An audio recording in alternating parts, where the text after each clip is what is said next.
তিনটি আমলের নগদ তৃপ্তি আমি অন্তত অনুভব করি।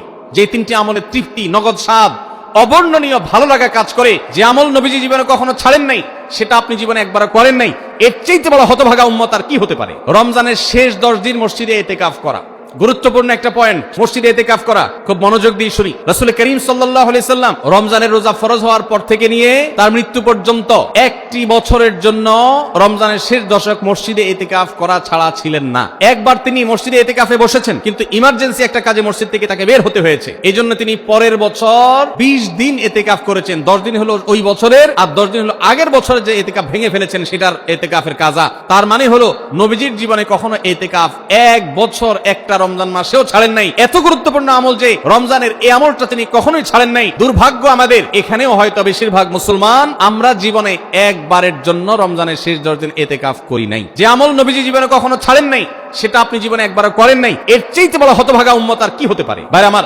তিনটি আমলের নগদ তৃপ্তি আমি অন্তত অনুভব করি। আমি আমার সেই অভিজ্ঞতার আলোকে আপনাদের উদাত্ত আহ্বান করতে চাই, রমজানের শেষ দশকে আপনারা ইতিকাফ করুন।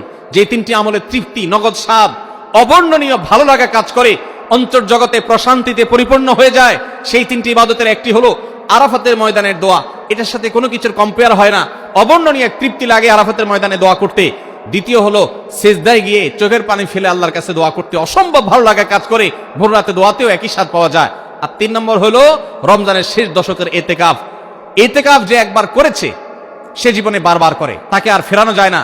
এই জন্য ভাইরা, রমজানের শেষ দশকে আমরা আল্লাহর ঘরে বসে গিয়ে ইতিকাফ করার চেষ্টা করবো তো ইনশাআল্লাহ। অনেক এলাকায় বৃদ্ধ মানুষ, বুড়া মানুষ বসায় দেওয়া হয় টাকা পয়সা দিয়ে।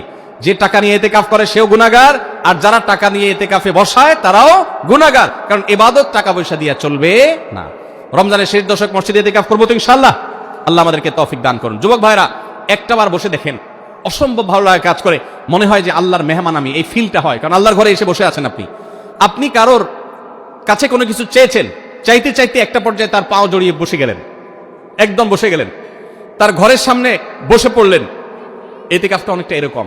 রমজানের প্রথম 20 দিন আল্লাহর কাছে হাত দিয়ে দোয়া করলাম, আর শেষ 10 দিন একজন মসজিদে গাট্টি বসকা নিয়ে পড়ে গেলাম। ব্যাপারটা হলো কারো পায়ে ধরে পড়ে যাওয়ার মতো। আশা করা যায় ইতিকাফকারীকে আল্লাহ তাআলা ক্ষমা না করে মসজিদ থেকে ফেরাবেন না। এই জন্য ইতিকাফ করার চেষ্টা করবো তো ইনশাআল্লাহ। আমরা ব্যস্ততার অজুহাত দেই, ভাইরা আমার, যে কোনো মুহূর্তে দুনিয়া থেকে চলে যেতে হতে পারে।